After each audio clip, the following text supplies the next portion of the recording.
I can still feel the sting of the wine sliding down my cheek, the metallic tang, the warmth, the humiliation.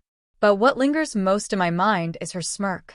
My sister's lips barely lifted, as if she had spent her whole life waiting for this moment, to see me crumble.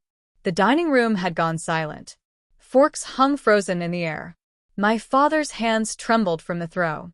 And there I sat, drenched in red, staring at them with a calmness that startled even me. I didn't yell. I didn't storm out.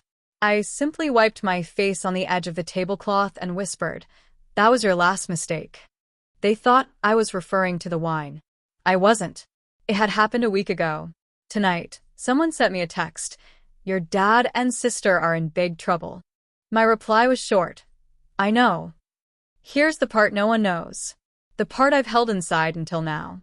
I once believed my father's approval wasn't a battlefield, and that my sister's envy wasn't a storm waiting to erupt. I used to defend them foolishly, stubbornly. When I bought my apartment, my dad called me ambitious. My sister called it luck. But even then, I noticed the bitterness lurking behind her smile. Still, I tried to be good. A dutiful daughter, a patient sister. Those roles never fit me, yet I forced myself into them, clinging to the idea that family meant something unbreakable. I was wrong. It began with her unannounced visits. At first a day, then 3, then a week. She borrowed my clothes, my makeup, my groceries. "Just until I get back on my feet," she said. For 3 years it was always just until. Then came the calls from my father. He asked me to be understanding, insisted she had potential if I supported her correctly. That was the moment I noticed the shift. My accomplishments started shrinking, while her failures were excuses everyone coddled. Then the suggestions became pressures. The pressures became demands.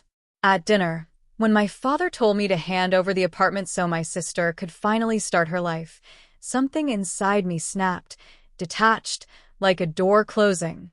My refusal was quiet, but sharp enough to cut through the tension. And when the wine flew across the table, I no longer saw a father. I saw a man shielding his favorite child, the one who had never earned a thing, yet always received everything. My sister's smirk confirmed it. This wasn't impulsive. It was calculated. They thought they had cornered me. They didn't know I'd already been preparing. The moment the wine hit, my emotions shut down, precise, controlled. I smiled as chaos unfurled around us. Gasps, frantic hands reaching for napkins, my sister whispering under her breath, "You deserved that." I didn't defend myself, didn't retaliate. I memorized. Every face, every careless slip, every revealing glance. I wasn't after revenge in the usual sense. I wanted justice. And justice, I learned, is quiet before it roars. They wanted my apartment. They wanted to bully me into submission. They assumed I had no leverage. They were wrong. I started small. Boundaries disguised as generosity. I offered my sister a trial stay while considering the apartment transfer. She thought she had won. Dad praised my supposed maturity. Meanwhile, I recorded everything: threats, insults, careless admissions. My sister boasting about skipping rent. My father admitting he had pressured me financially. Her confessing she had been using my address to dodge a collections agency. Curious, I contacted the agency myself. Turns out, she owed far more than anyone knew. She had claimed my address as her residence to avoid notices. And they were very interested in discovering her true residence and the assets she had taken as gifts. I filed a formal complaint documenting harassment and coercion, time-stamped, airtight. No embellishments required. Then I delivered the final blow, an anonymous report to my father's employer, detailing his manipulation and including audio evidence. Not illegal, but enough to get HR involved. Enough to make him panic. When the investigators and collectors arrived that morning, Dad called first.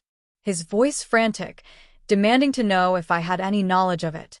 I looked at my reflection as I answered calmly, "Yes." My sister followed with long, furious texts in all caps, begging at the end.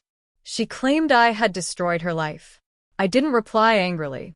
I simply wrote, "You did that yourself." People imagine revenge as loud, explosive, dramatic. It isn't. It's measured, patient, surgical.